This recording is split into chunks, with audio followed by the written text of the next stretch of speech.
We can roll. Is it? I don't see your camera on yet, but my camera's on and I just went live. I'm watching the women's volleyball game over here, and the chat is watching it too, it looks like.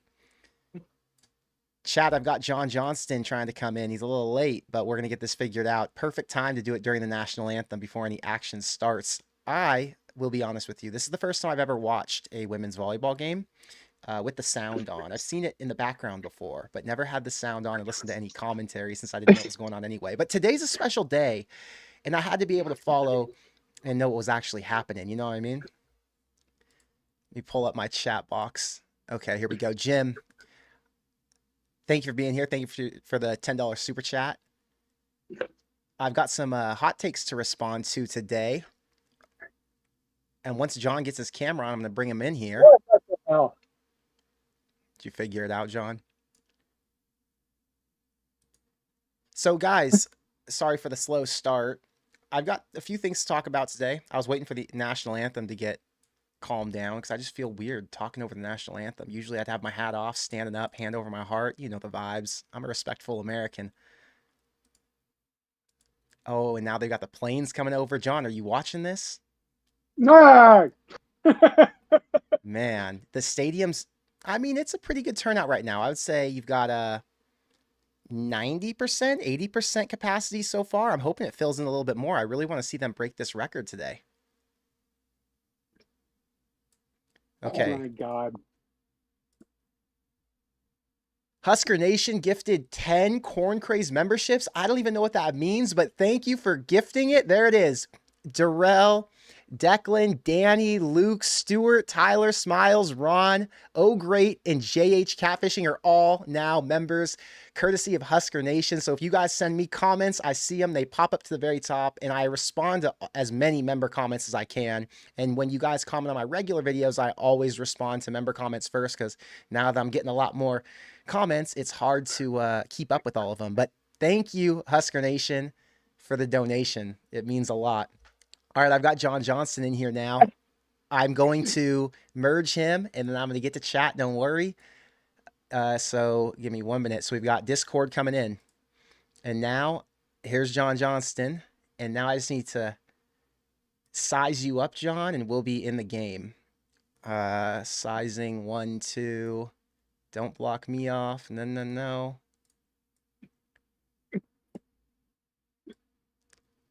Chat, we're excited for you guys to all be here with John and I tonight. It's the night before a big game. It's the night of a different big game. A lot of action. Okay, John, you're now in the stream. You're a part of it. You can't see me because I didn't set it up in advance, but you can still hear me, right? Yeah. Perfect. So, John, I've got this game on in the background, right? Yeah. And I haven't watched much volleyball. Can you give me some intro to volleyball and let me know what this game means? Is this a meaningful game? Is it an exhibition? What's happening with Omaha versus Nebraska, who it looks like is the #4 team in the country? Well, I think the thing is, well, we are number 4. Uh, the Big Ten currently has 3 teams in the top 5: Wisconsin, Nebraska, Minnesota, in that order. Last night, Minnesota lost, I think, for the 5th time in a row to Texas, 3-1. Let's see.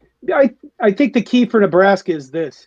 It's not just the University of Nebraska that this is about. This is about all different levels of volleyball. So you have Wayne State College played, Kearney, UNC, University of Nebraska, Kearney. Yep. All of these different levels in Nebraska are very good at volleyball. I can't really tell you that much about the University of Nebraska Omaha, but it's not really an exhibition game, I don't think, but as much as it is a match.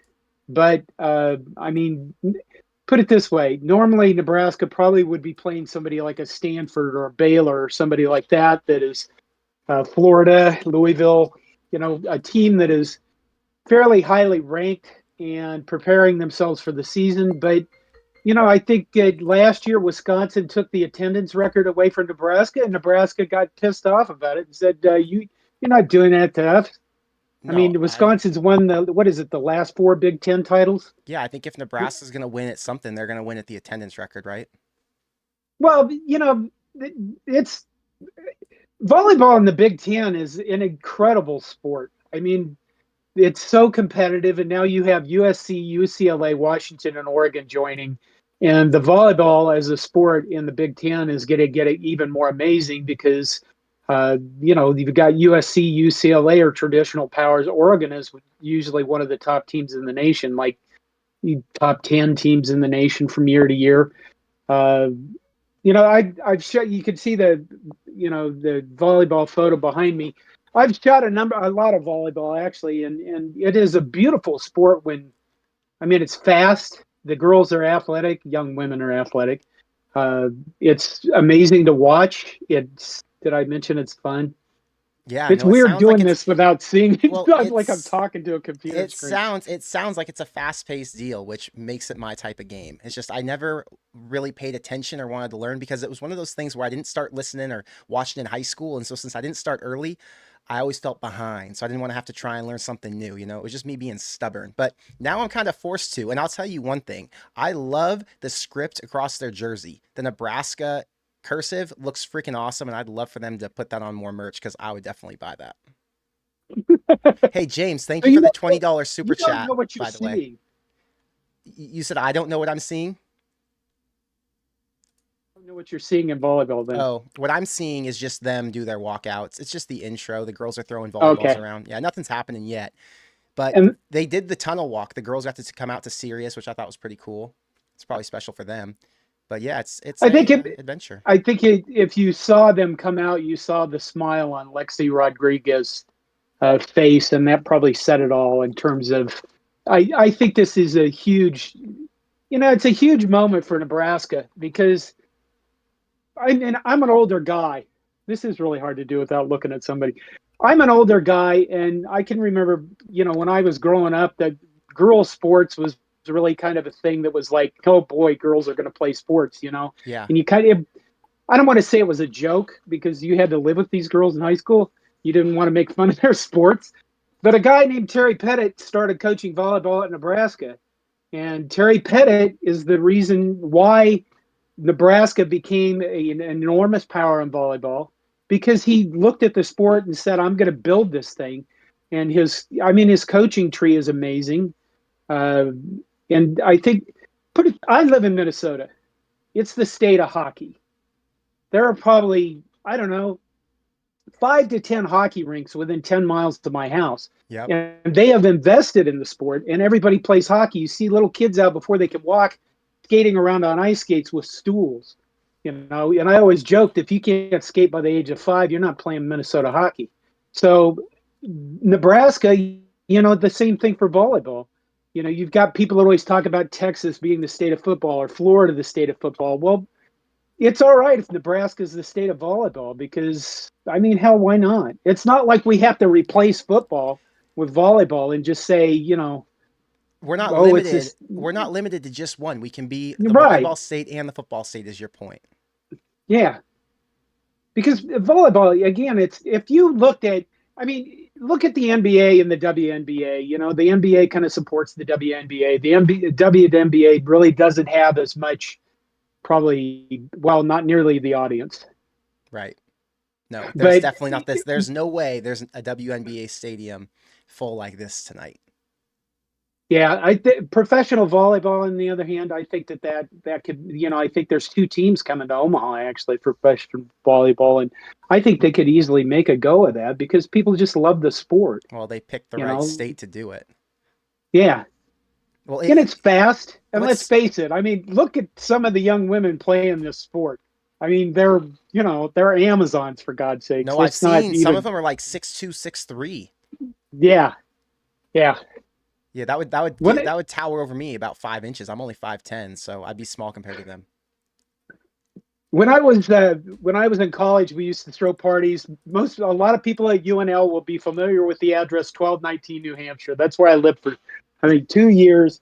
And we had parties where there'd be like 100 people. The house would be packed. A young woman named Annie Adamczak was a volleyball player that was the first volleyball player I ever really started a conversation with in college. And when she walked away, I realized that she just towered over me, and she was just an amazingly beautiful young woman. But my dorm floor and the guys I know, we all did stuff with the volleyball team on a regular basis after that. I mean, we did, we played dumb sports where they crushed us. So when you went to Nebraska, what years did you go to Nebraska? I went from 1980 to 1987 because, it was it Chris Farley in one of his movies that said, 7 years, everybody goes to college for 7 years. So you were there for a long time. So you were there Yeah. during some good seasons for football. Oh, yeah. Yeah. I mean, all of them. The 1980s were, they weren't the 90s, but when you went back through them, I mean, we lost the national title probably by one play in 82, the Penn State loss, 83 going for two. If you went back through those years, Tom Osborne was always so close to winning a national title in those years. It was just, it was surprising that it took him until the 90s to just stomp the crap out of everybody. Right. So when you were in school, did you know you were going to cover Nebraska football when you were done? Oh God, no. So what was I, I, how did you end up I, transitioning into coordination? well, here's the thing. I graduated, and I went to Minnesota. I came to Minneapolis to try to talk my way into the film industry, and that didn't work. And I talked myself into the IT industry. So I also started writing in the computer industry at that time, about 1989, and I wrote in the computer industry for almost 20 years. And then when blogging started, well, I was going to say if you remember that, but you're really young. When blogging started, all of the magazines that I wrote for went out of business in a year and a half. I mean, they all just went, and I could make, $1,500 to $2,000 writing the same articles I write on coordination. But I got really pissed off because people wanted to pay me $25 an article to write online. I was like, I'm not doing that. Okay. And I thought, I want to write about something I love, and what I love is Nebraska football. So I started my own blog, and then literally within 2 months of doing that, SB Nation said, we found you. You proved you can write. Why don't you start our Nebraska log, our blog? So in 2006, I started coordination, and that's it. Really, just kind of all by chance. You just kind of fell into it. And yeah, I really did. That's And kind of what it, happened for me, so it's I been a get it. good deal. Yeah, it's fun. It's fun to do because you like it. Yeah, I mean, the past few years have been they've been a It's been chore. tough these past few years, and I actually started in 2019. Do you know how I started? No, All right, I'm gonna tell chat because does I'm it sure. start? Does it start with you were drunk and you woke up on a ship in the middle of the Atlantic? No, there was no alcohol involved actually in this one. I got some other stories that involved alcohol that got me to where I am, but not this one. This one was pretty simple. I was working in Hollywood. I was really into entertainment, I liked that whole lifestyle. I liked that it was fast paced. I liked that I could meet really interesting people and I could travel a lot. And I thought if I can get on camera, I have a big enough personality. I think I could do something because I was helping people behind the scenes and I had kind of mastered social media. I was helping people get traffic and figure out how to build their personal brands. So after I'd done it for a few people and they went viral and blew up and started making a lot of money, that was the other thing. I saw how much money they were making and thought, why are these guys making $1 million a month and I'm not doing anything? I'm just sitting behind the scenes helping them, right? I was like, I need to get my face on camera and start somewhere. So I was walking to the gym one day and I was calling my cousin and we were talking about Nebraska, obviously, and the whole Scott Frost situation back in 2019. And I said, what should I do right now that would put me in a position where I can start to get my face out there and practice at least, right? So I told my cousin, I'm going to start an Instagram page. And this Instagram page is going to be all about Nebraska updates. It was just going to be little graphics that I could make, and it would talk about recruiting. It would talk about countdowns to the games. It would show little graphics of the game preview, whatever. So I start doing that. And then I make a couple little videos that I put on that page. And from there, I decide now that I have 2,000 followers on Instagram, I'm going to start a YouTube channel and I'm just going to start talking. And so I did it. And then, now we're 2.5, 3 years later of the YouTube starting and I started to monetize it and it grew a lot bigger than I thought. And now I've built the confidence to go out and do something different. I've built a base where I can turn to them and ask for their feedback on things because my audience is brutally honest with me, and they'll tell me what's good, what's not. And I've also now learned how to do everything. I've learned how to edit my videos. I've learned how to do all of the live streaming. I've learned how to do thumbnails, and I've learned some new marketing practices, because when you're doing it for yourself and you're not doing it as a job for somebody else, you actually get a bit more creative. You take some other shots that you might not have taken before. And since your own money's on the line, you're trying to be a little bit conservative with the risk, but also make sure you take the right shot for you. So that's how I ended up starting, and that's how we're here. So you just took the chance. I just took a chance. Yeah. Well, yeah, you're obviously doing really well. I'm trying. It's a good start. We'll see how it goes this season. I think this season's kind of a big deal, because the last couple years I haven't been able to gain as much traction as I would hope at the midway point. And part of the reason is because we haven't been winning. And this year, if they can get some momentum and get people excited, I think the casual Nebraska fan will start watching my videos instead of just the diehards. Because right now, people call themselves in the chat corn psychopaths and the corn crazed army. You don't have that with the casuals, because the casuals are like, screw this. I'm not going to get engaged and get super into it if they're just going to lose games. Well, you're being very modest. I mean, you have one of the biggest Nebraska channels on YouTube, and obviously people love you. Uh, I would like to grow more as well. I think sometimes people look at me and they go, "What the hell? I'm not going to watch some 60-year-old gray hippie guy who swears a lot." But I do it. I do it because I enjoy it. I like having an audience. I don't get out as much as I'd like to, and plus I got to meet you, and you're a great guy. That's true. It's easy to make a lot of friends when you start doing all this content, because there's other people who do it, and you all kind of go through the same journey together, the same struggle together. Yeah, and Carricker's now starting to do a lot of this stuff, and we're both in contact with him all the time. So it's been an interesting trip. Yet you look around, and there are so many, what I want to say, venues. There's so many. There's like 8,000 Nebraska podcasts, and there's more starting all the time. So and then everybody, I think, in the last 2-3 years has decided, hey, let's get over to YouTube. So I guess I don't see it as competition as much as I do. It's interesting having everybody over here, and what difference how they do different things, and I don't know. It's just been interesting. Okay, hold on, John. I had to update your audio because people in the chat were complaining. So now I brought your image back. Audio should be fixed. Great. Audio is better, and your camera's back in action. Okay. So John, sorry, I wanted to make sure chat wasn't complaining. So because we brought John in late, just so everyone knows, we didn't have time to make sure his audio and camera were set up, so we had to do it late. But anyway, It's mostly because I don't know damn thing about Discord. it's okay. Okay. So now they're saying I'm too quiet. Oh my goodness. One sec, John.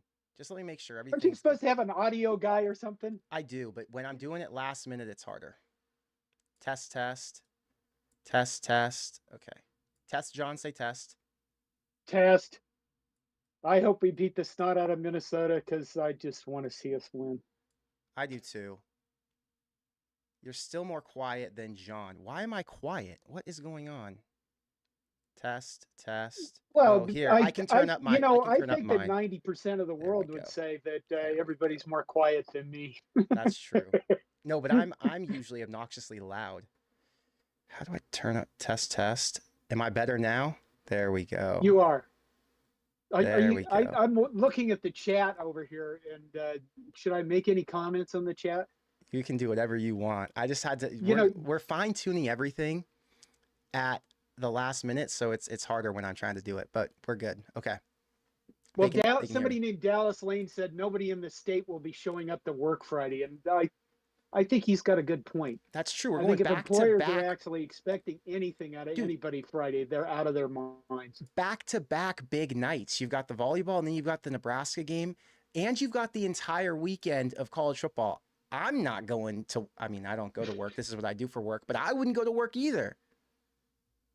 Yeah. So John, I, going back to what you said before, because I wanted to respond because I thought you made some really good points, and I felt like I cut you off because we were trying to work through this whole audio issue. So you said that we're all communicating, and there are a bunch of podcasts and YouTube channels popping up. You know what I've realized is that whole competition thing is nonsense. yeah. Carricker told me when we first got connected that what did he say? Something about we can all raise our ships or whatever his quote was. Rising tide lifts all boats. A rising tide lifts all He might ships. have got that from somebody else, Connor. He probably did, but he's the one who told it to me, so I'll give him the credit. So when he said that, I was like, Okay. that is so true. When John blew up on YouTube, because you blew up last year after that Northwestern reaction, Barstool posted you. You had 60,000 something views on there. It was awesome. You did really good. I'm sure you made some good money off that video. You wouldn't know because you don't know how to check your AdSense, but I know you made some good money off that video. Anyway, when you made that video and blew up, guess what it did to my channel? A bunch of people went and watched my Northwestern reaction because what happens is the YouTube search algorithm actually puts your video at the top. So the other thing is Husker Online started posting videos, and some smaller Nebraska YouTubers had complained to me saying, oh, now Husker Online's making YouTube videos and it makes it harder to get viewed because people are watching their content. And I was like, no, Husker Online making content only drives more people to you. So I was like, this is Yeah. fantastic. We have all of these good spokespeople for Nebraska on YouTube lifting up all these channels. So now I'm on a path to 20,000 subscribers, John. 20 freaking thousand. And that's Yeah, you gotta partially, teach me some of this stuff. hey, you're the one who's got the most views for Husker YouTubers just on single videos. I can't compete with that. Well, that's all the shrieking and having conniption fits. God knows what's going to happen tomorrow night. Figured it out. Okay. Hey, wait, I've got a super chat I got to respond to. Hey, James, first off, thank you for all your super chats tonight. Thank you for this $10. I don't plan on coming to Omaha this year, but I am coming to Lincoln. I will be there for the Michigan game. So if you'd like to get together in Lincoln the night before the Michigan game, we could do a meetup that Friday evening. I'll also be there that Saturday night after the Michigan game. So if we want to do a meetup Saturday evening, we could do that as well. I will be there for 2 days before I have to come back to California and make more content. But yes, I will be in Lincoln.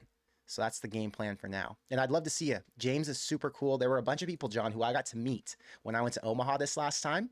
We all hung out at this bar for 2.5 hours, and we talked about Nebraska football that entire time and the channel and everything else. So it's pretty cool when you can put faces to all these screen names that you see pop up in the chat.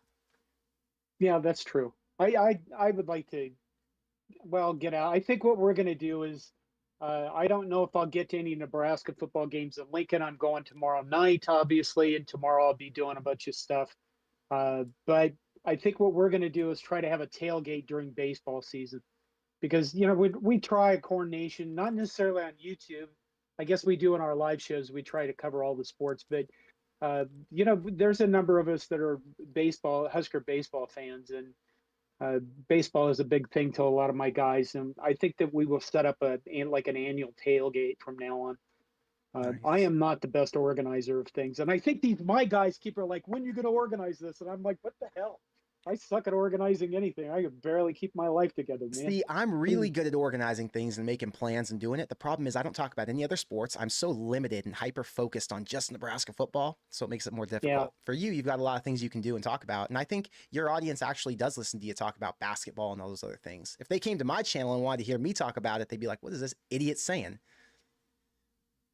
Well, put it this way: our volleyball writer is a woman who she played Division I volleyball, and then she also coached Division I volleyball at Army. So when it comes to a lot of the people I try to get into Corn Nation to write for me, we try to get them, try to find some expertise. Like the baseball guys. Todd didn't play baseball, but they're surrounded by people in their lives that were college pitchers and things like that, and can talk a lot about what's going on with the pitching staff.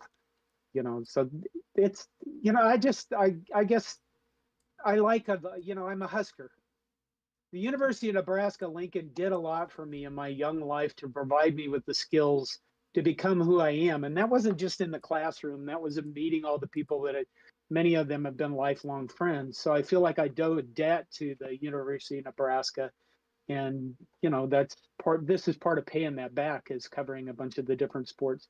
Makes sense. Wrestling doesn't get hardly any traffic, but the wrestling people are completely batshit insane for that Dude, sport. so one of So my really good friends, his name's Riley. His brother actually wrestled at Nebraska for the last few years. He was pretty good. His name's Liam Cronin. Was he any good? yeah, yeah. Well, I mean, if you're at Nebraska, you're good. He went to The my high, problem he went is to my high that, school. He was just a little bit younger than me, but I always saw him post up, and it looked like Nebraska was having success in wrestling. well, the thing about Nebraska and wrestling is Big Ten and wrestling is like volleyball or volleyball in the Big Ten. Uh, Iowa and Penn State are every year so much better than everybody else in the country that if Nebraska can even get in the top five, it's amazing. Big Ten wrestling is, by far, the strongest conference in wrestling. And I mean, if you put it this way, if you're wrestling at Nebraska, you're a good wrestler kind of by default. Because you're one of the top So, programs. yeah, it's just that the thing is that it's so hard to compete with Iowa and Penn State that, you have to, everything has to fall into place. And, I've met Mark Manning, the wrestling coach, in a few occasions, and being around Mark, you literally could get addicted to meth just standing next to Mark Manning because he's a guy that has that much energy just drooling off of him. And he's a really neat coach to be around just for a little bit. Yeah, I need to just catch up on all these other sports because, I haven't done my job. I'm supposed to know about all this stuff, and I just know about the one. I, the thing is the football pays for everything. That is I mean, that's true. the honest to God truth. The I mean, football who is is it? what, there's no way I'd be getting these views if it wasn't football. Right. Who is it? Josh? Is it Josh Tate? Josh Pate. Pate.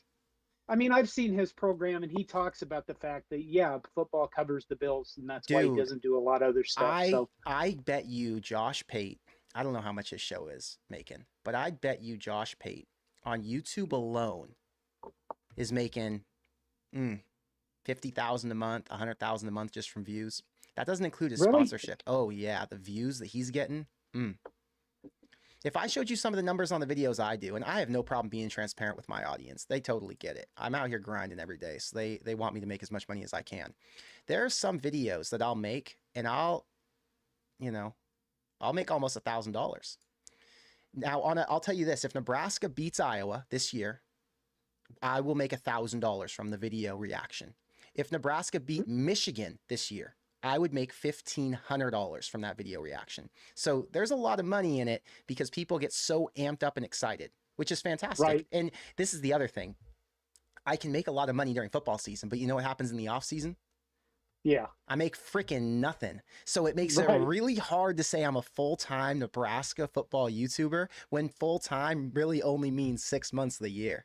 It's really tough. So that's why it's like I got to double down on sponsorships. I got to double down on content. I got to double down on memberships and everything else, merch, whatever I can do to maximize this 6 month period. Because in the off season, I got to go back and work and do other things. It's interesting. It's been a fun journey though. I mean, you understand it, you get it. A Yeah, lot I do. of people don't. Todd Warburton is my co-host on Monday night, and his wife's family is they've sold grills for years.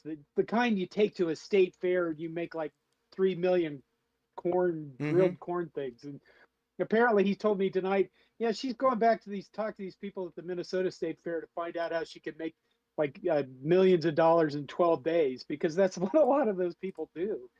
And I kind of look at college football, and I'm 61. I have 4 years to go to Medicare.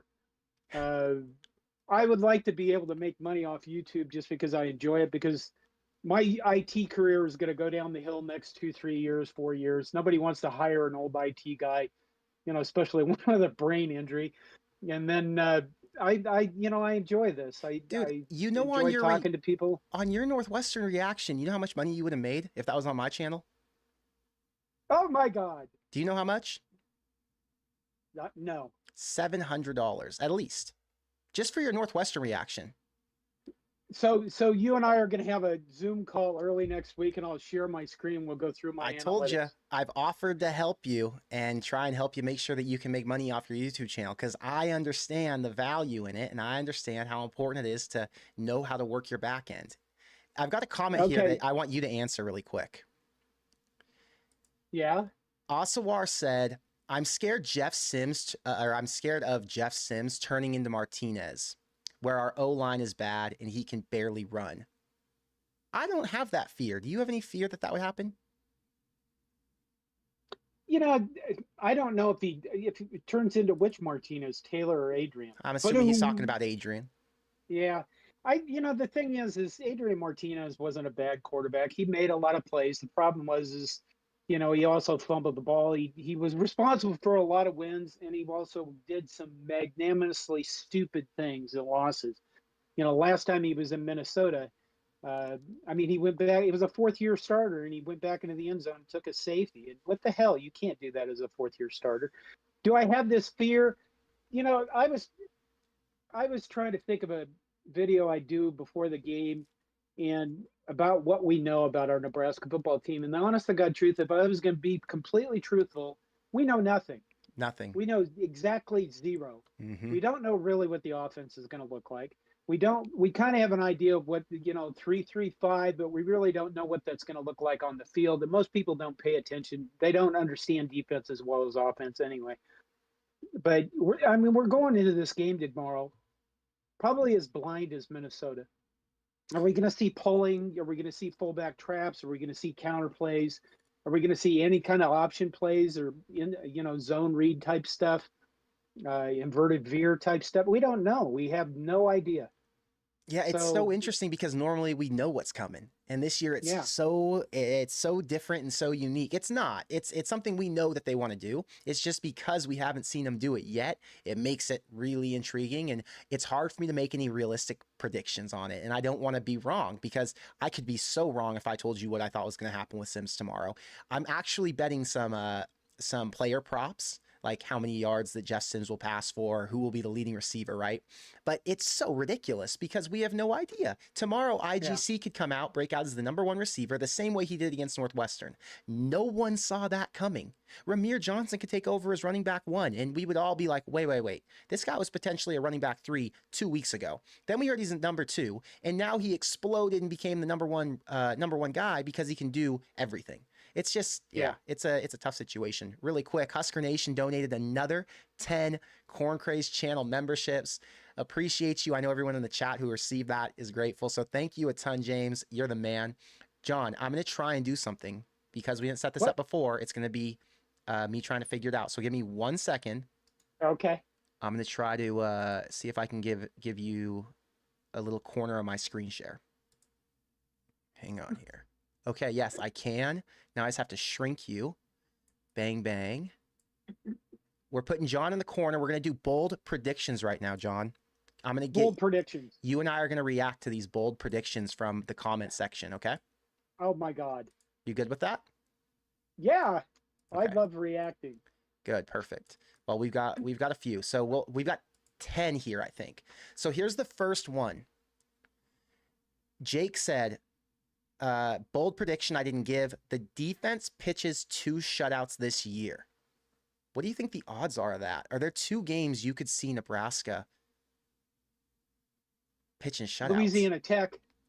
They've got a high flying offense. I don't know. Well, I was there. Was I at Nebraska when Tim Rattay, and who was the receiver? 400 yards receiving.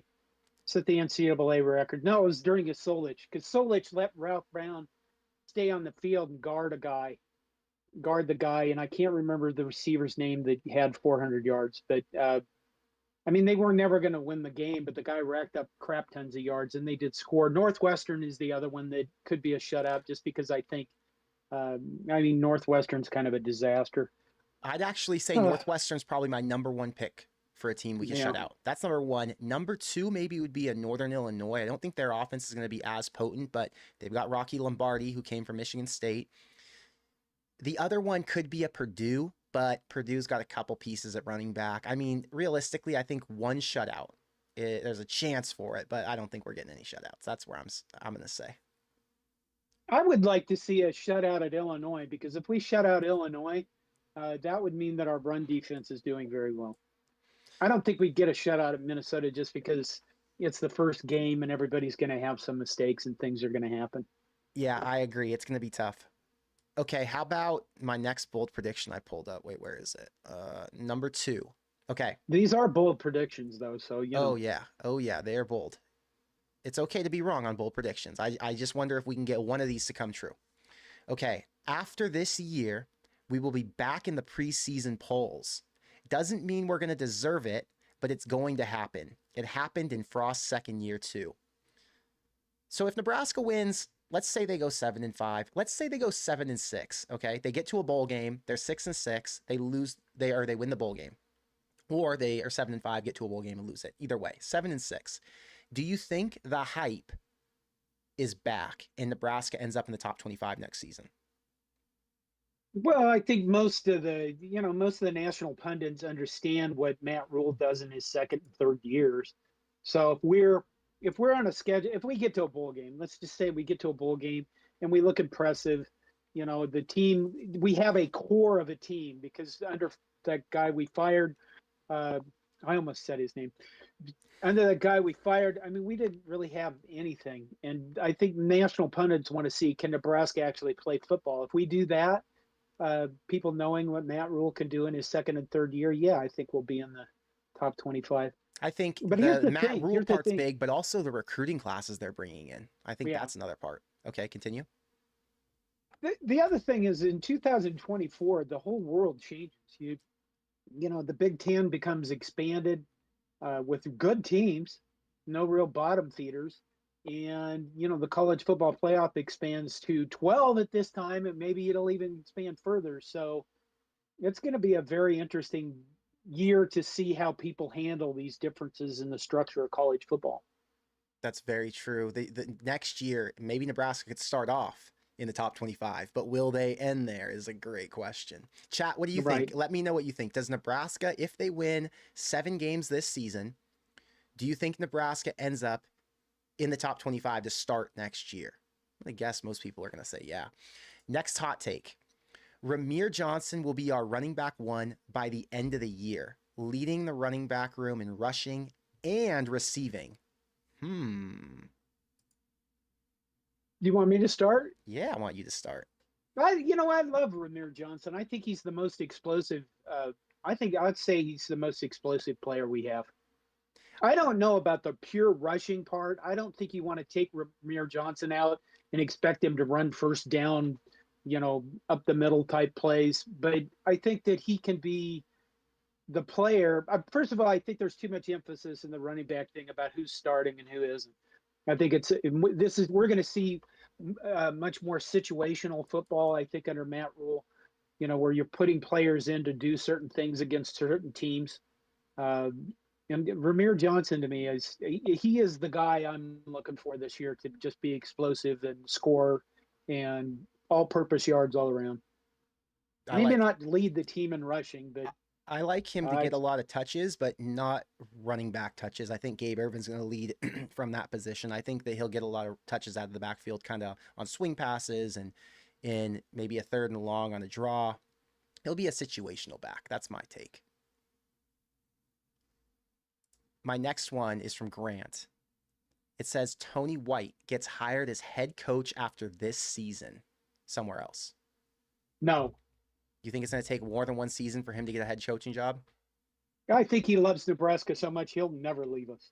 We can all dream. I bet you if he can get a top 40 defense this year, he comes back next year, and if he does it again, he leaves because he's already got success at Syracuse. He's going to have success now at Nebraska. Someone's going to say, "Hey, we got to give this guy a chance." And True. I could see him leaving pretty soon. He's already one of the better defensive coordinators on the come up. So I would not be surprised if he's gone in the next 2 years if Nebraska performs really well and rebuilds the D.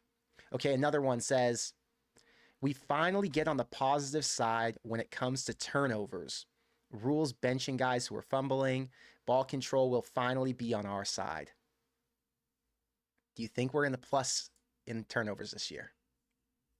Uh, he makes a point about Rule have paying attention to what's going on, but you also have your defense that needs to get takeaways, and I don't think we've been really good at that. We've been good at that for on and off over the last, let's say, 10 years, but it's not been a consistent thing that our defense does. And if you're talking about Tony White being good enough to get a head coaching job, then his defense needs to get good enough to start taking the ball away more than we're giving it away. So, that's something to look out for.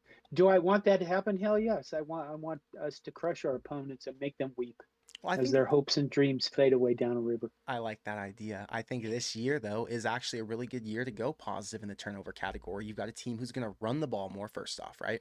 Then you've got a team who's trying to make sure they mitigate turnovers on offense. And then you have a defense who it seems like every single player on the defense won a single digit. And all the starting black shirt guys, not all of them, but most of them are returners or have played some amount at their other schools. You've got 4 guys in the secondary, or 5, I guess, including the rover, who've all played significant snaps. And I think that we're going to see, I said 15 was my bold prediction. I think we're going to see at least 10 interceptions from this defense. And then you've got a guy like Luke Reimer, who's been known to be a big playmaker.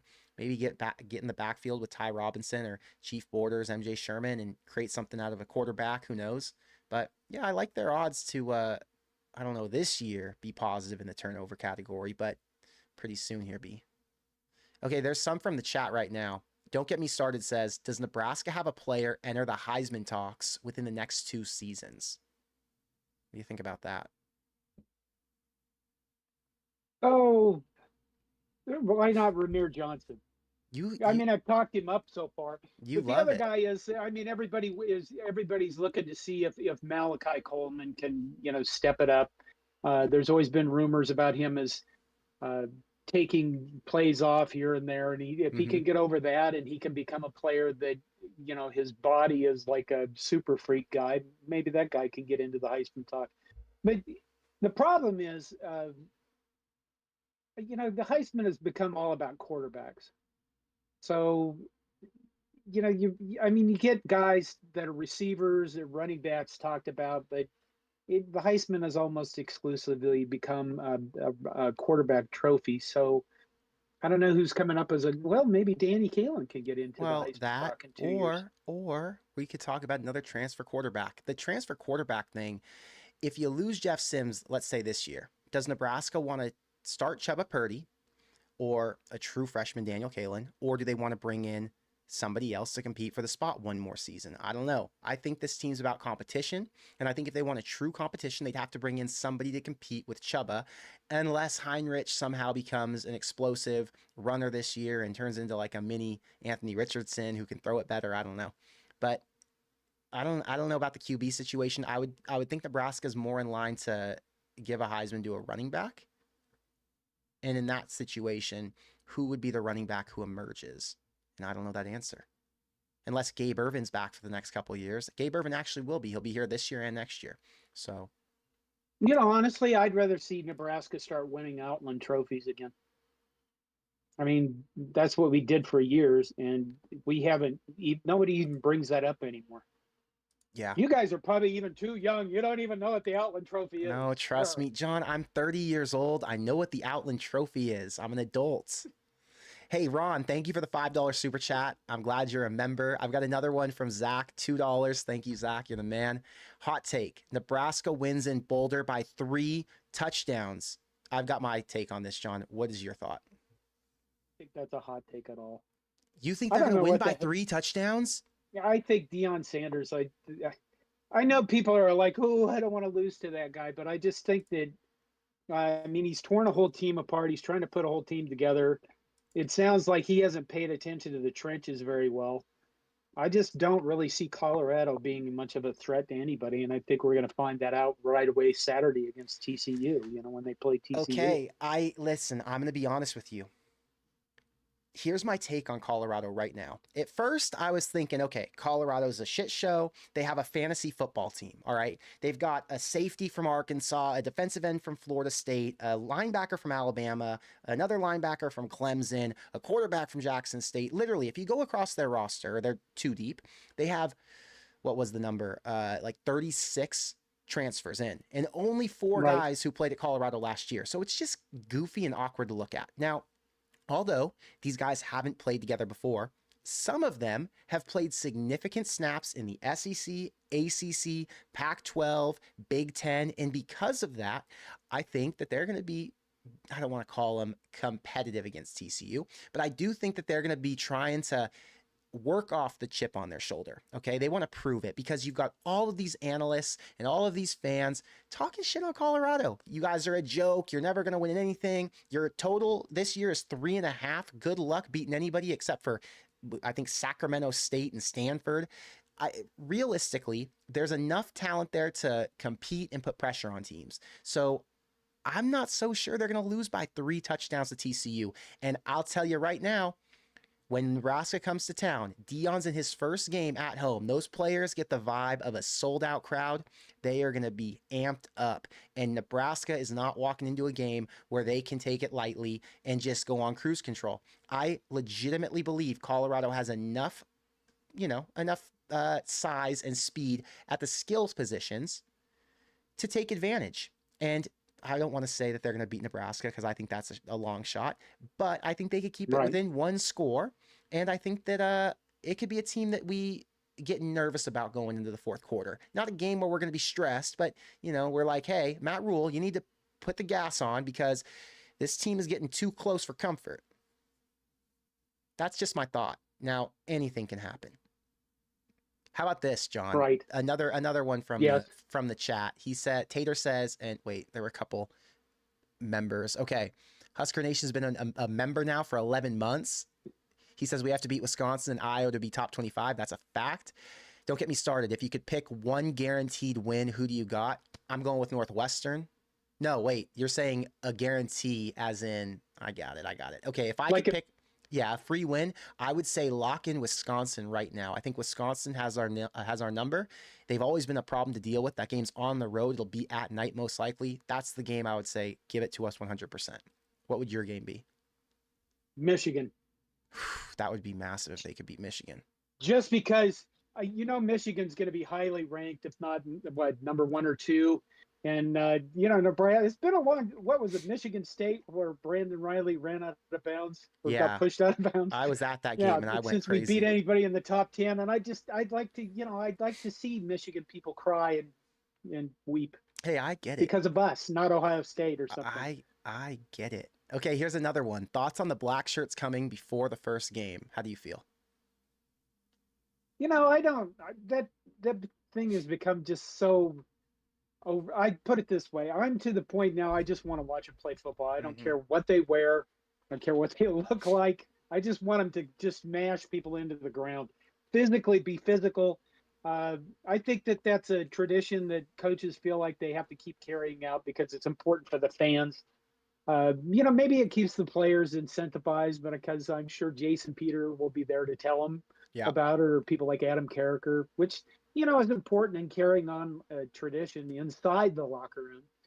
But, for me, I guess, again, I want to see him take the ball away and beat people up.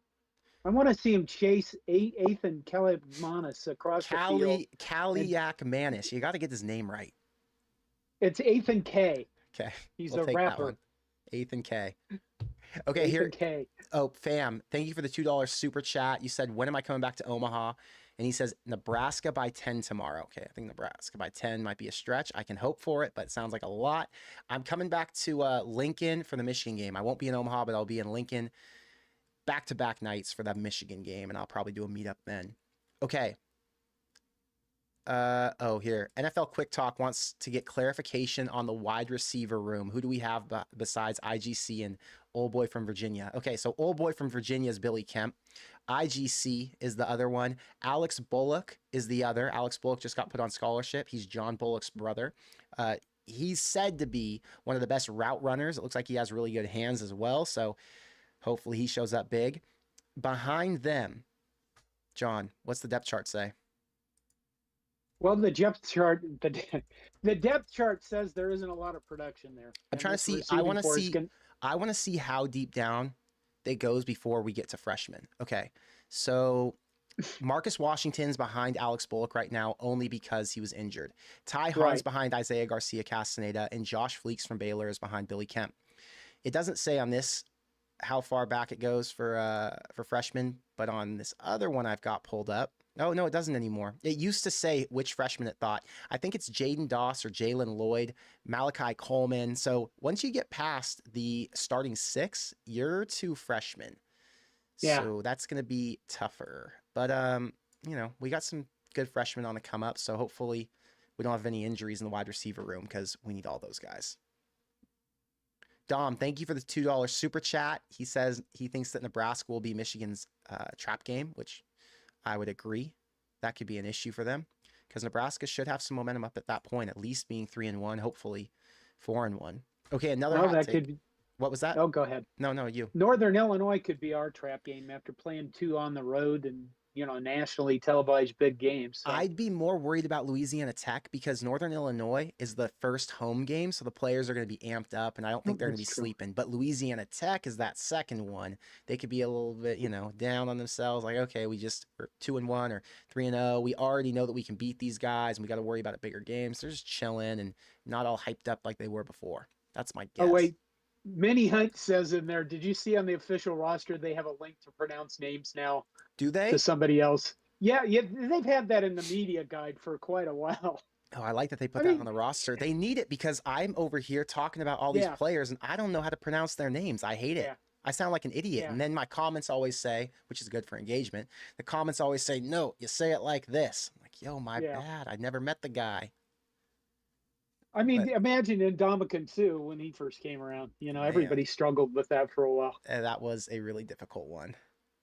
Okay, here is another hot take from Jim. He says, let's see what this says. I'm on a fourth site. Okay, 2 hot takes. There are at least 3 freshmen on the all Big Ten freshman team. Okay, I could see Cam Lenhart being one. Ethan Nation could potentially be a second. And then if a wide receiver goes down, I could see them being the third. But I think that's really the only 3 true freshmen I could see kind of exploding at Nebraska. I don't think we'll have a running back, no quarterback, no offensive lineman. Maybe Emmett Johnson, special teams. There you go. That's a great pick. Okay. I kind of like that.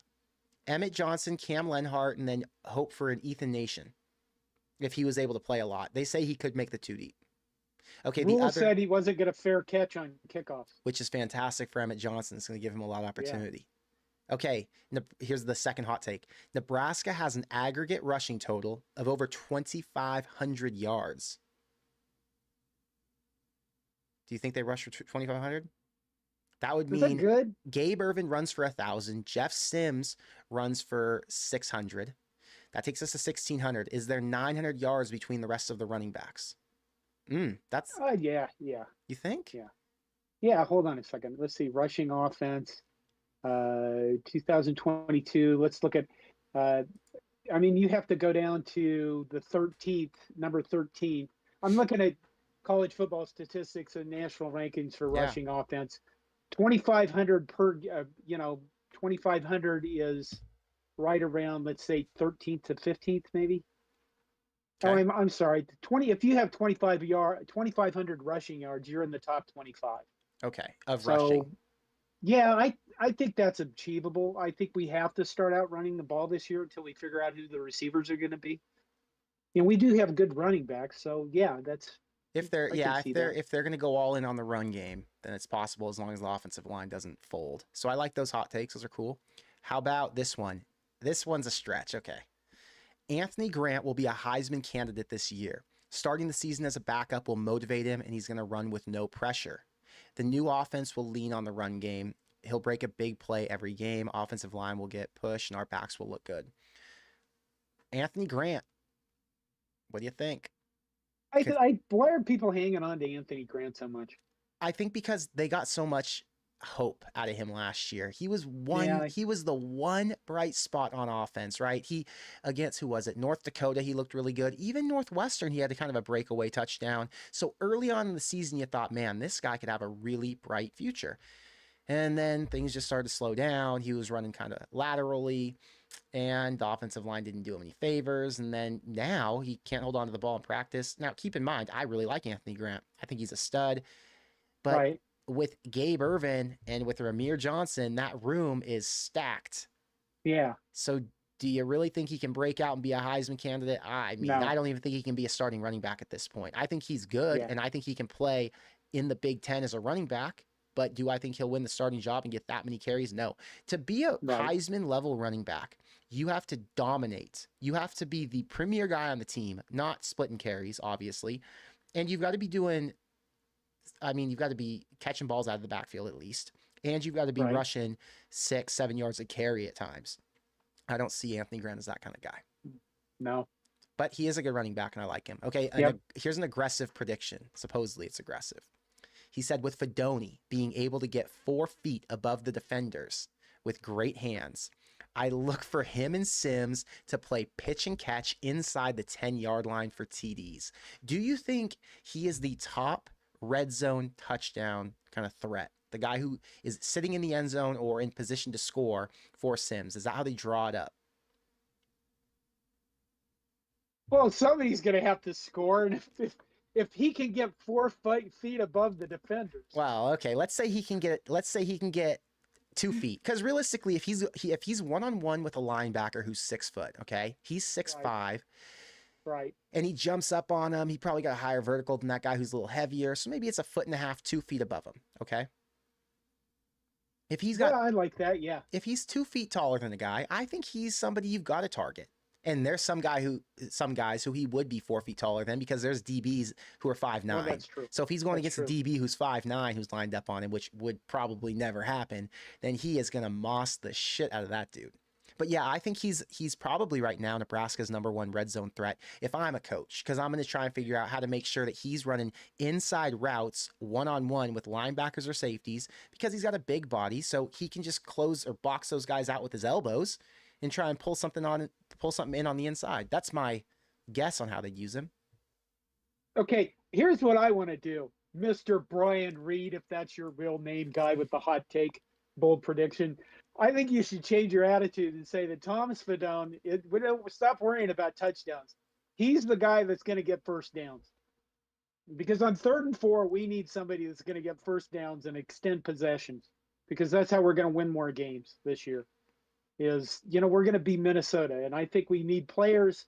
Gabe Ervin isn't going to be able to be that guy all the time, but I do see them having a tight end. If you can get a tight end in a position where he can pick up first downs consistently, I don't want to say that's more important than touchdowns necessarily, but it's kind of more important than touchdowns because you can just, keep getting down the field and Oh, keep working the clock. it's a part of a touchdown because you're not scoring a Yeah. touchdown unless you can get down the field. I don't see Right. Nebraska as a big play team the way they were last year. Last year, No. they were not a team who would pick up first downs at all. I don't know where they ranked in first down offense, but it was not good. They were near the bottom of the Big Ten. They were near the bottom nationally in first downs, okay? However, big plays and plays over 35 or 45 yards, I don't remember what the number was, they were in the top, I think, 35% because of Trey Palmer. So Nebraska doesn't have a Trey Palmer this year. I don't believe they have a running back who has that. Maybe Ramir Johnson. You could say he has breakaway speed. He's pretty fast. But if you're going with Gabe Ervin every play, he's not going to be breaking off 50-yard runs. He's going to be picking up 5 to 20.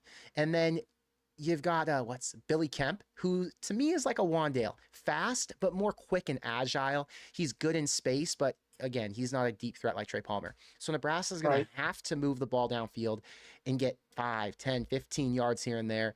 And I think you do that with a Fedoni. So he's actually one of the most crucial pieces on the entire team. Ballin' on a Budget has a hot take. It says, my hot take's John won't have to film a video in his bathroom this year because Nebraska has an actual coach. That's a life goal. It's a life goal. Hopefully you're never back in there. Okay, our final hot take from here. It says, I think Sherman will be big on the rush. 10 sacks, all Big Ten. 10 sacks, That's a lot of sacks. is a lot of sacks. On the other hand, we said bold predictions, right? This is extra bold. There are guys who have 10 sacks. There are. I think the top 5 or 6 guys in sacks in the nation all have 10 or more. So it's possible. I don't know that he's all Big Ten. Right now, he doesn't have a black shirt. Chief Borders got a black shirt over him, which means Chief Borders, this is in theory what's going to happen, Chief Borders will be the first Jack on the field to play against Minnesota. Right. Not MJ Sherman, which makes me think, did Borders do something during this fall camp that made him stand out? Because before it looked like MJ Sherman, at least in the spring game, had the edge. And the way he was talked about, it seems like he's a leader. He's gotten to do the press conferences, so the coaches trust him. I don't know. Well, see, I think that's where the situational stuff is going to come in. You have a different guy with a different type and different skills. And, we're going to see those guys switch around on defense Yeah, with regards to who starts. I think that, we don't know anything. So I guess we're going to find out more tomorrow night. agreed. Okay, John, I want to take a moment. Adam Carricker sponsors the channel now. Yeah. So I've got to shout out Adam Carricker and the Carricker Chronicles because Okay. he's a sponsor for, I think he's a sponsor for this entire year is what we're doing. So I'm going to be talking about Carricker a bit because I want to make sure that he is growing the same way that John and I have been growing because he's new to YouTube. He's been on the Omaha World Herald and he's had his radio shows and he's done some different things, Facebook Live. But now that he's come over to this platform, I want to make sure that we show him love, make sure that his channel starts to grow. Like I said, if my channel grows, his channel grows, John's channel grows, all of that, it all helps. But I just want to make sure that the Corn Craze Army specifically is supporting him because that dude is a grinder. He's a father of 6. He's taking care of his kids, taking them to football practice and everything. And then he comes home and makes content for all of us to consume. So if you haven't done it yet, make sure you subscribe to his channel because he's got some really good content, as you all know. John, I've got another segment that I want to do with you. Okay. Let's go back to the screen share. So I got another phone call. One sec. I got a lot of phone calls tonight. People didn't know I was busy. On live, call you after. Okay. So I've got this website I found called Big Ten Playoff Predictor. I didn't find it. Someone sent it to me and said I need to do this on a live stream. So what you do is you go through every game of the season in the Big Ten, you pick your winner, and then at the end, it tells you who your Big Ten champion is, I guess. So I haven't done it yet, but I was going to knock this out. So you ready to do this with me? Sure. Yes, you're ready? Okay, yeah, let's do it. Nebraska, Minnesota. You have Minnesota over Nebraska, I'm sure. I'm taking Nebraska in this game. Okay. Okay. How about Purdue, Fresno State? Purdue. I'm taking Fresno State then. Rutgers, Northwestern. Oh my God, Rutgers. I like Rutgers. Maryland over Towson, Wisconsin over Buffalo, Ohio State over Indiana, Michigan State over Central Michigan, Penn State over West Virginia, Illinois over Toledo, Michigan over East Carolina, and Iowa over Utah State. I don't see any upsets in there. Let's go to the next week.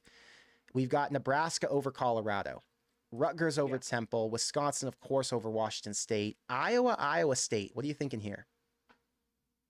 Whoa, that's the game of the Cyhawks, whatever. But I'd say it's the Gamblers Anonymous. Anonymous game. I like that one. I'm gonna go with Iowa. I think Iowa. I don't know. Iowa State isn't. Yeah, okay. I think they've lost more. I'm taking Michigan State over Richmond, Indiana over Indiana State, Northwestern against UTEP. I'm actually going to take UTEP.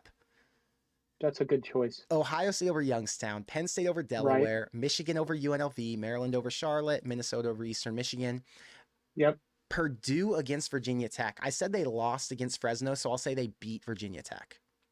Okay. Okay, now the tough one. This is a tough one. I'm really excited for this game. Kansas is going to play Illinois at home. I'd take Illinois. Really? Kansas has 10 returning starters on offense, 9 on defense, and their quarterback might be the best in the Big 12. I'm still thinking Burt. Burt is getting his poop together. I'm taking Kansas. I don't know why. I'm just a big Kansas fan now. I think it's because they got their new stadium coming and all that, and I'm also a little bit of an Illinois hater, but I really like Kansas. Okay, Duke and Northwestern. We can both say Duke. Yeah. Indiana, Louisville. Jeff Brom. Purdue, Syracuse. Syracuse. Syracuse has a lot of Nebraska defenders over there now with Travis Fisher. I think like 4 or 5 Nebraska guys transferred there. Okay. Are we saying Penn State or Illinois? It's an Illinois home game. Oh, Penn State. I think Penn State's I think they'll be above Ohio State this year. Yeah, I actually really like Penn State too. Okay, Washington at Michigan State. I'm torn on this. Michigan State they gave Mel Tucker a crap ton of money and I don't see him really. He has to prove himself before I bet anything on them. Okay, I'm taking Washington then. Rutgers over Virginia Tech. I think that's probably most likely. Virginia Tech's got a coach on the hot seat, I believe. Maryland over Virginia. How about Minnesota at North Carolina? Ooh, they're actually playing that game. Wow, That's going to be a really good one to watch. So it is. unique. I would take North Carolina. Okay. Nebraska over Northern Illinois. Wisconsin Yeah. gets a shot at Georgia Southern this year. You think they take care of business? Yes. All right. And Iowa's going to beat Western Michigan. All right. Now we're on to week 4. Oh, we've got the heavy hitters now. Okay. Nebraska beats Louisiana Tech. I'm going to take Right. Indiana over Akron. I'm going to take Minnesota over Northwestern. Right. Illinois is playing Casey Thompson and FAU, but I'm taking Illinois. Yeah. Wisconsin over Purdue, Michigan State, Maryland. I'm going to take Michigan State in this one. I think Michigan State at home eventually is going to win something. I think Wait they a could minute. be a Oh, bowl, they're at bowl home. team. Yeah, they're Michigan at home. State's at home. Yep. I'd take Maryland. I think Michigan State's got to win one eventually. How about this? Penn State, Iowa. Iowa's got a good D. Iowa does, and Iowa has caused Penn State really big problems over the years. But here's the problem: uh, Iowa only has Cade McNamara, and he doesn't seem to be, you know, bulletproof. So I think somewhere in here, if Iowa loses Cade McNamara, their season's going to go in the toilet. They're a And 7-win I team think, without him, I think.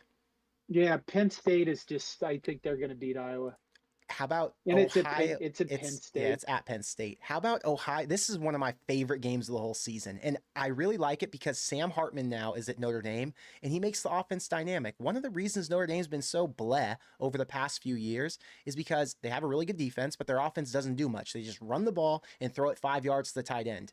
Now you've got Sam Hartman. They're at home at night. Ohio State's got a new quarterback. Week 4. What do you think? Hmm. What do you think? This one's a tough one.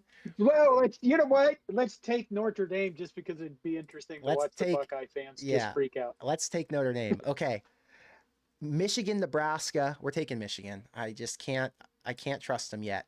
Illinois at Purdue. I'm taking Illinois. Rutgers over Wagner. Iowa over Michigan State. Minnesota over Yeah. Louisiana. Penn State over Northwestern. And Maryland over Indiana. There's nothing exciting that week. Week 5 is a very Right. bleh Big Ten week. Now you've got some more intriguing games. Michigan at Minnesota. Michigan should win that. Yeah. Ohio State against Maryland. Ohio State will handle. Iowa, Purdue. I'm thinking Iowa handles. Do you think they slip up Yeah. here? They win? Okay. I think it's good. Purdue just doesn't have enough returning players, and they got a new coach, and they're still trying to figure out what they're doing. They're not a bowl team, in my opinion. I think Wisconsin beats Rutgers. Northwestern beats Howard. Nebraska is going to play Illinois on a Friday night following a game where I'm just worried they're going to empty the tank against Michigan. Or do they bounce back strong? You know what? That's all good. We're going to know more after we play Minnesota, but let's just take Nebraska here because I want us to beat Burt. Fair enough. Okay, Nebraska over Illinois. Okay, Penn State over UMass. Ohio State plays at Purdue. Historically, Purdue's been okay against top 5 teams in their own stadium, but can they do this one? No, Ohio not State. enough Okay, offense. Michigan plays Indiana. It's going to be a Michigan win. Big game. Yeah. Wisconsin plays Iowa, and it's at Wisconsin. I'd take Wisconsin. Illinois at Maryland. I'm going with Maryland. I think Maryland has just gotten, not Ohio State, Michigan good, but I think they've gotten a lot better than we all expect. Yeah, Maryland's not bad. They have a really good running back who's, I think, second Yeah. or third team All Big Ten. Obviously, Taulia's pretty good. They're on the up and coming. Okay, Rutgers, Michigan State. I've got to take Michigan State. Yeah. Rutgers is, ugh. Okay, Northwestern plays Nebraska. Come on, Nebraska's going to win that one. Oh, yeah. Michigan is at Michigan State this year. It's always I a don't think tricky it one. matters. Okay, Penn State. I think Jim Harbaugh has figured out what he's doing and what he wants to do. I agree. He knows how to run his system. Yeah. Penn State's at Ohio State. I'm going to take Penn State. I'd take Penn State. I'm going to right take now. Ohio State in this one. How about Wisconsin, Illinois? At Illinois. We've seen Wisconsin lose this game before as a top 25 Let's team. say, yeah, we have a brand new coach with his system. What week is this? Like 6? This is week 8. Oh, week 8. By week 8, Wisconsin should be figuring out their offense, and I think their offense is going to be way more expensive at Illinois than that at that time. But I think that Wisconsin's in for an upset loss, and this will be the perfect time against their former coach. How about Minnesota at Iowa? Well, PJ Fleck has never beat Kirk Ferentz. Ever? No, he's like 0-7 as a Okay. coach, and he's like 0-1 as a player. Or Well, something they're like going to that. lose that game on the road then. Yeah. Okay, week 9, Purdue is at Nebraska. I think we beat Purdue. I think we beat Purdue as well. Okay, Maryland at Northwestern. I think Maryland wins. Penn State beats Indiana. Ohio State is at Wisconsin. I'd still take Ohio State. I would too. Michigan State's at Minnesota. Minnesota. I'd go with Minnesota. Okay. We're into week 10. Nebraska plays at Michigan State. I have a bad feeling about this game. I'm taking Michigan State. What do you think? You think Michigan State's still just not enough talent? You know, you have two coaches. This comes really down to, I think it's about the coaching staffs know what they're doing and what they want to do. And honestly, I don't think Mel Tucker has figured that out yet. And by then, I think Matt Rule will have figured things out. Of course, it could always be that our offensive line is still terrible, but want to pick Nebraska. But you know, I keep saying 6 is enough. Just select Nebraska and make us all feel better. Okay, Penn State at Maryland. Penn State. Penn State. Illinois at Minnesota. That could be a pretty good battle. It could be. I'd take Minnesota. And Iowa at Northwestern. Does Iowa slip up or no? They're not slipping up. Okay. Week 11. Ohio State has Michigan State at home. Ohio State. Penn State has Michigan at home. Penn State. Ooh. I think Penn State wins this one at home. Yeah, let's take Penn State just because I think, you know, their time. We'll see what happens. Okay, Illinois is going to beat Indiana. They suck. Yeah, Minnesota's at Purdue. I think Purdue's got to win one at home. Eventually, Purdue's going to pull one out. They're going to get hot. Okay. Because they've got a good quarterback. Their defense is going to come on eventually. Minnesota, there's no way they're going to be a team who just dominates and runs the table. They're going to slip up to somebody shitty like Purdue. Okay, Nebraska plays Maryland. What do you have, guys? You guys have Nebraska going to the college football playoff. It kind of feels that way when you go through these one by one. It does, because if you look at what's interesting is if you look at these games one by one, you're like, wait, in this matchup, Nebraska should be able to win this game.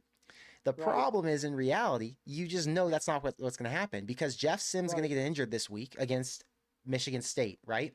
He's not going to play against Maryland, and it's going to be a home game, and then Nebraska's going to drop this game to Maryland. That's the type of shit that happens. True. And what about Iowa and Rutgers? Oh, Iowa. Greg Schiano needs to figure out how to play defense before. I mean, he's done decently, but not great, so. I agree with that. Okay, if you got Illinois at Iowa in week 12, what are you thinking there? I think Illinois might pull that one out. Yeah, let's go with Illinois. Michigan, Maryland. Michigan hangs on. Yeah. Minnesota at Ohio State. Does Ohio State drop a second game this season? No. No? Okay. Not for Minnesota. Rutgers at Penn State. Penn State's not losing that? Right. Okay. Northwestern at Illinois to end the year. Oh, Illinois. I mean, Northwestern won only one game last season. Okay, that's when they actually had a coach. That's true. You've got Rutgers playing for a bowl game at home against Maryland in their last game. Can they pull it out? I don't think so. Maryland gets 8 wins. Iowa's at Nebraska. Iowa would be 9-3 if they can win this game. Well, they can't win this game because that would be against the goodness of the universe. The problem is I'm so afraid that I just, in my prediction, I picked Nebraska to lose to Michigan State on a Jeff Sims injury. Jeff Sims is still injured at this point because he was injured for Maryland. He's injured for Wisconsin. Now he's injured for Iowa. I think Iowa wins this again. takes Nebraska to 7-5. Then you have Penn State at Michigan State to end the year. That's an Yeah. Penn State. Okay. Wisconsin at Minnesota. Oh, I think Minnesota wins this rivalry game. Let's go with Purdue, Indiana. Oh, Rivalry game. Purdue. I just Indiana is just I don't know why they didn't fire Tom Allen last season. Okay, and then Ohio State, Michigan. Ohio State's on the road. Michigan. Okay. Now, here's what we're going to do. We're going to change Nebraska to a win over Iowa. Okay? But to do that, we have to take away one win. So I'm going to let you pick which win we're taking away. Okay? From who?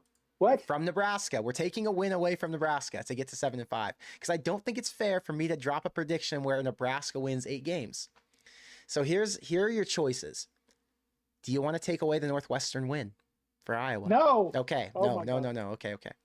Do you want to take away, not this week. Do you want to take away the Illinois win? For Nebraska? Yep. You have to take away one win that we called. Okay, what'd you pick for Minnesota? For Minnesota, we picked Nebraska to win. See, I picked Minnesota there. There you I go. just think it's the first game and it's too much. Wait, it looks like Nebraska set the volleyball attendance record. Yes. Wow, 92,000. They set a world record for a women's sports event.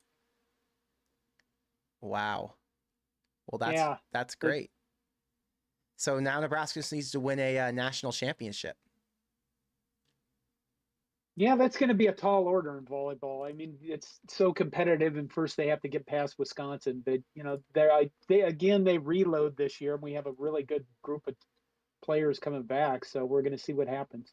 Yeah, well, I'm glad that they broke the record. They put a lot of effort into that, and they really wanted to do it. So good job. Okay, well now here's a final count for our deal. We've got Wisconsin, Ohio State, and then the Big Ten championship. Who do you think wins it? We have Wisconsin, Ohio State. Yeah, because Ohio State won the tiebreaker over Penn State and Michigan. I'm still going to take Ohio State because they're just too much offense. Okay. I just think their offense is so explosive. Our Big Ten West prediction has Wisconsin going 9-3, Minnesota going 7-5, Illinois going 7-5, Nebraska going 7-5, Iowa going 8-4, Purdue going 3-9, and Northwestern going 2-10. Do you like that? Ooh, Purdue seems like they're going to win more games than that, but scroll up a little. I'm actually watching the YouTube stream without the sound on, so it's behind a little bit. I love it. Hey, you do whatever you got to do. Yeah, I think Purdue will win a few more games than that, but maybe not in the conference though. So it's a decent Big Ten West prediction. Yeah, it is. I'm not a hater of it. Okay. Now, I've got one final thing I've got to do, and I'm going to have you help me with it. Okay. So we're on the Bro Throw screen here, okay? Let me make sure. Let's see. I got no notifications. The Bro Throw screen. Yeah, so there's a free pick'em. So if you're signed up for Bro Throw, you can join this pick'em for free. And if you win the pick'em this week, then you get like a gift bag with merch and gift cards and some other things that they're going to give away.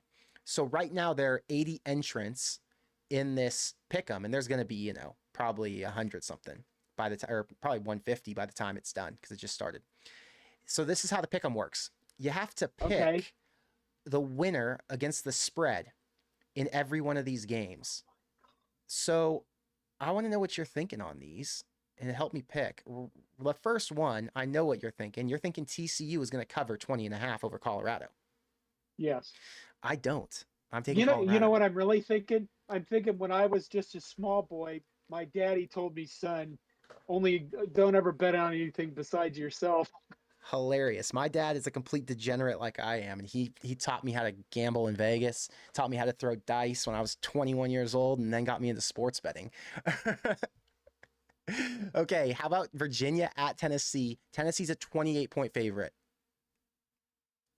I would take. I don't think Tennessee's going to make 28 points over Virginia. You don't think they're going to cover 28? No. Okay, I'm taking Virginia then. Virginia's terrible, but I'm Oh taking them. my God. Ohio State has to give 30 points against Indiana. They're going to smoke They're going to Indiana win by like 60. they're going to win like 60-7. Okay, Rice at Texas. This would be a really great. This would be a damn good baseball game Is because Rice a, Rice always has really good pitching. But yeah, 35. I honestly, I'd probably take Texas. I would too. I think because this is why I like Texas. Even their backup quarterbacks are great. So even if Quinn Ewers gets benched, you bring in Arch Manning, that dude's going to throw Right. for another 200 yards. Okay, Boise State at Washington. Oh my God, I haven't looked at all these teams. I'll tell you what, I'm taking Boise State because their quarterback last year Yeah. was really good, and they have a lot of guys coming back on offense, and Boise's historically known to play spoiler. So I'm taking Boise. Texas State is at Baylor, and Baylor's a 27.5-point favorite. Isn't Texas State home? They're horrible. Yeah. Do you like Baylor? I like Baylor. Yeah. Okay. North Carolina is at South Carolina. Drake May versus Spencer Rattler. I never cared for Spencer Rattler. I know he's done some good things, but I just when he was a little Heisman guy, I was like, what the hell is they seeing him? I take North Carolina. I think I got to take South Carolina. I think I've got some SEC bias in me, and I really like Shane Beamer. He's got a lot of swag. Okay, Alabama minus 39 against Middle Tennessee State. I can see Alabama just going, okay, we beat them by 25. That's enough. I could see them because it's their first game with a new quarterback. I could see it being a little bit of a slow start and then putting backups in, trying other QBs. So yeah, I think it could be a slow start for them. How about Penn State minus 20.5 versus West Virginia? Penn State will beat the snot out of West Virginia. I think so too. I think that's a game where they go, we hate you guys, and here's how much we hate you. Agreed. Okay, Rutgers against Northwestern. Rutgers is a 6.5-point favorite at home.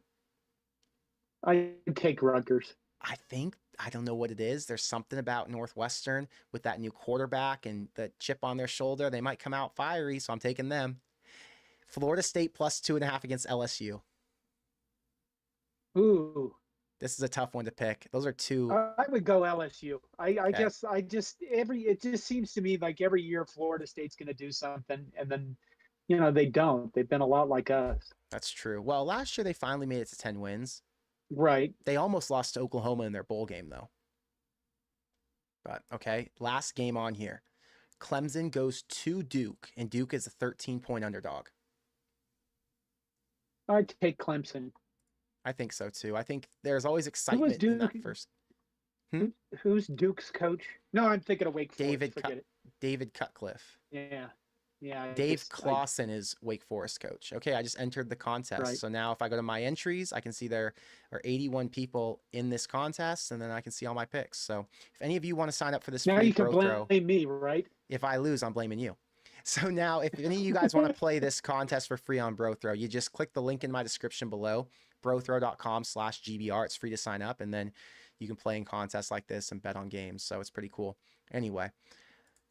Well, John, they broke the attendance record. We got through our Big Ten predictions. We got through our hot takes. We got through our bets. I mean, I want to get your final takes on tomorrow's game.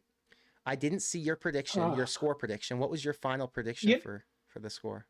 You know what? I haven't done one. The whole brain injury thing, I've been dealing with fatigue and headaches. They've been really nasty lately, so I haven't been able to do as many videos as I'd like. I was going to do a prediction video for the season, and then I didn't do that. And then I thought, I'll surprise everybody and do one after the Minnesota game when we've seen that our offensive line can play pretty well. I did a Minnesota kind of preview thing where I said Nebraska has about a 30% chance of winning against Minnesota. And maybe the Kool-Aid has caught up with me, and maybe, the fact that it's tomorrow night, and it's time to get ready, and it's time to go, and my, most of my family will be at the game with me as fans, and, including my son, who's a Minnesota alum. And what do I think about the game? Talking to more of the Minnesota things, I guess I looked at Minnesota and I've heard a lot of people say this is PJ Fleck's best team. And then I've heard other guys say, no, it isn't. So I do think it's going to be close, kind of like a 21-20 game. You know what? I want Nebraska to win this game so bad. I'm just going to go with Nebraska. The No, homer no, in me no, is no, coming no, out. no, no, no, no. I want to know what you What? think is going to happen, not what you want to happen. It's What do I okay to think? think. The It's problem. okay to think the wrong thing, by the way. What's that? It's okay to think the wrong thing, by the way. Oh, I keep saying on my channel that I'm not ready to love again. My heart has been broke too many times. Poor You know John. how that goes when you have a relationship. Of course, we've been married for 30 years, so I'm making that up. Uh, I, just, I can't pick Nebraska to be more physical than Minnesota until I see it. So I will say Minnesota 21, Nebraska 17. I do think it's going to be a low scoring game unless somebody picks up, unless our defense, I think, can pick up some turnovers, which is certainly possible. Because we have Ethan K at the quarterback, and I would love to have him throw some interceptions to us. Ethan Kaliak Manis. You better learn that name, John. You can't be a Minnesota fan and not know your quarterback's name. What Minnesota fan? You're a Minnesota fan by default. Well, I kind of am. Okay, John, That's did you true. did you watch the End series, the series where they've done 4 parts and they show the behind the scenes of what's going on with the program I on YouTube? didn't. This entire last 2 weeks, I have spent. I have a lot of new writers coming on, and I've spent them teaching them the online editors so they can be writing. I haven't had the chance to watch other people's content hardly at all. So check this out. Nebraska, starting about a month ago, there's a kid at Nebraska named Jordan. On Instagram, he's at JLit. He's my plug into the back end to see the stadium and to take the facility tour, all that. He's super cool. He's a Corn Craze supporter, and he's taken me on tours a couple times now. He's taken my whole family into the facility. He's Oh shown us wow, literally everything. It's awesome. Literally 2.5 hour tours. One for my dad, and then one for my mom, sister, and then a few other friends. I, wow. I say all that because this guy's like 21 years old. Okay. And he produces this entire YouTube series. And it's just a vlog kind of vibe, but it's like a TV show. Imagine HBO's Hard Knocks, but for Nebraska football. They've done 4 episodes. There's one like or yesterday or today's episode's 20 minutes. The last episode was an hour long, and it's Rule talking. It's the players back and forth. It shows clips from scrimmages. It shows what do you call it, the new facility. It's awesome. So you've got to check it out. I watched 10 minutes of today's. I got to the part where they were talking about Larry the Cable Guy, and then I had to pause it to get ready for this stream. I've had a really busy week. But anyway, I really encourage you to go watch it. This dude Jordan who makes it, and the reason I brought him up is because he's only 21 years old, and he produces this thing with a bunch of student creatives. And it looks like something that comes out of Hollywood. I'm serious. The way they film it, the way they edit it, the music they use, everything is so high quality. And Matt Rule understands how to create good content. So because he's able to give his insight and his, notes to make it a little bit better, this thing comes out to be like a TV show, but it's really just some Nebraska 21-year-old and his team building up this really good content. So I'm really happy that Nebraska has the content creatives they do and that they're putting effort into it because we all know every one of these high school kids is on YouTube. They're on TikTok. You don't know how many high school kids who would consider coming to Nebraska or have offers from other schools. They DM me on Twitter, on Instagram, hit me up on YouTube, and they ask me to tell them more about Nebraska. They think I'm an expert for whatever reason. But the point is, it's because they're all watching content all the time. So when Nebraska goes and gets 100,000 views on one of those videos, showing the entire behind the scenes, showing the relationships with players and coaches, showing that new facility, these high school kids who don't know much about it are like, whoa, I should really consider Nebraska. So I think it's a really important thing that they're doing, and I'm glad they're doing it because I called for Matt Rule to put an emphasis and a focus on content creation back in December when he was first hired. And this dude has exceeded expectations. So I'm just really happy that we get so much content out of the program. Did you see where Tom Allen wouldn't say who his starting kicker was against Ohio State? No. Who'd he say? He wouldn't tell anybody. Oh, why wouldn't So he? that Ohio State had to game plan for two different kickers. He's trying You to know, play the edge on kickers.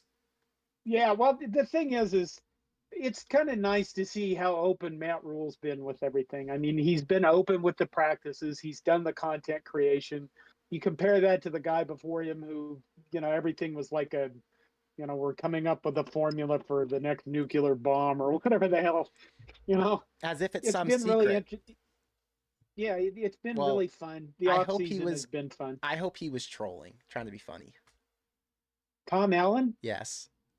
I Tom Allen. Like I said earlier, I don't know why they kept him this year. Other than Indiana really only cares about basketball. Do you know why? No. Do you know why they kept him? Because recruiting has been the best it's ever been under Tom Allen, and because they had the one breakout season in 2021, Right. which made up for all the nonsense of the past. I think they went like 7-2 in the COVID year. Michael Penix was not a Heisman contender, but he Right. had a really good season, and they beat Penn State. So who else are they going to hire? Well, actually, the Big Ten just got this massive amount of money. All of the Pac 12 schools who are falling off, i.e., Oregon State and Jonathan Smith, who has a potential 10-win season this year with his team, that dude is not going to last in the Mountain West or whatever new conference No. Oregon State goes to. So if and when Indiana fails, I'll let you know right now, the first phone call they should make with their new however much money they're getting from this media rights deal is Jonathan Smith, get your ass over to Indiana and fix this program the way you did Oregon State, because Oregon State was in the dump and they figured it out. Oregon State's looking really good right now. Would you go coach at Indiana? Would I coach at Indiana? Yeah. I mean, here's the thing. I don't do things for money. I do things for pleasure. And there's no pleasure I would get out of living in Indiana. No, I'm just being real, right? I have a certain lifestyle. That's just it. Of all the places you could pick the coach, you kind of go, Indiana. Right. But it'd That's be hard to tell me to go live in Nebraska too. You know? But then you go to Lincoln and you go, oh my God, the Zoo Bar has the best lineup of blues music in the world. I'll tell you what, John, there in America, there are only a few places I could live. I could live in Phoenix. I could live in LA, although LA is getting too dirty and too run down to the point where I might have to leave here. Okay. So Phoenix, Dallas, Bentonville, Fayetteville area, Arkansas. Fantastic. That's where my dad's at. Maybe Miami or Orlando if I had a second home in the summer somewhere else, because I'm already miserable when I go there in, April, May. And when we get to August, September, I'm dying. Can't even go outside. Okay. Another place I could live? I don't know. Those are kind of like the only spots I would consider right now. I need a big city. I need a lot of services. Lincoln, Nebraska, I don't know. I mean, I got my nails done at a good spot in Omaha, so I know they've got some services. But I have a really good massage girl in LA that I go to, and I'd have to replace that. So there are specialist massage people here who know all the, the, what do you call it? Acupuncture and all the details, all the holistic stuff. I just don't know how they get into it once you get into the middle of the country. I know everything starts on the coast. You can still find them. They're just harder to find. Harder to find, maybe a little more expensive because they're specialty. I don't know. Here, I go anywhere I want and I find all the specialty stuff. If I want a smoothie that cures cancer, they've got one at Erewhon for $65. Do they have that in Lincoln, Nebraska? Probably not. No, well, you get the smoothie in LA with the guy that sings to you and cures cancer with his voice. That's true. That's true. All right. Well, John, this has been a fantastic stream. It's already 6:30 at night. I got to get over to the gym, but I appreciate you for coming on. I think this was a fun one, and we'll do it again soon. Yeah, our show on Thursday night is in 30 minutes, so people can bop over to my channel. You have a show in 30 minutes? Yeah. Oh, this lined up perfectly. Everyone in the chat, if you want more of John, make sure you subscribe to his channel. It's Corn Nation on YouTube. It's super simple to find. I know most of you are so damn loyal that you're probably already subscribed, but if you're not yet, go support John, because we're trying to make sure that he can make a living from making Nebraska YouTube videos as well. There you go. Hey, John, I'm really excited. It's good to see you. Yeah, it's good to see you as well. I'm really excited for tomorrow. We'll catch up after tomorrow's game. And everyone in the chat, can't wait to get back with you guys tomorrow night, right after. I mean, what do you think, John? What's the preferred time you would say to go live? You think I should wait until after Matt Rule's press conference? Yeah, That's I probably probably it. would. So I'm going to wait until after Matt Rule's press conference. And once that's done, I'm going to hop on a live stream and we can talk about, I don't know, hopefully the win, because I'm fiending for a freaking win right now. Yeah. Yeah, it'd be nice. Yeah. All right, John. I'll catch you later. All right. Thank you. Take Thank care of you. yourself, man. Yes, sir. Peace Bye. out. All right, chat. Thank you guys so much for being here tonight. I had a really good time. Honestly, at this point, I'm just trying to pass the time. I am in my head all the time thinking about what could go wrong in this game and how do we make sure that doesn't happen? Not we, because we don't do anything. We just watch it. But how do the coaches make sure nothing happens? And how do the players make sure they're in the best position to execute on their jobs? You know, last night, surprisingly, it was a good dream. I had a dream, and it always happens right before football season, really detailed and thorough about Nebraska beating Minnesota. I mean, I saw interceptions. Like, I was on the sideline watching the game. I saw interceptions. I saw touchdown passes, and the way the ball moved, it felt so damn real. I woke up this morning and I was like, whoa, that was a dream, but I could remember every part of it. So now my mind for the rest of the day is on Nebraska football, Nebraska, Minnesota. I can't get it out. And I can't just sit here in my room by myself thinking about it. I got to come over here and talk to you guys. So thank you for being here. And yeah, I'm going to talk to you tomorrow. Go Big Red.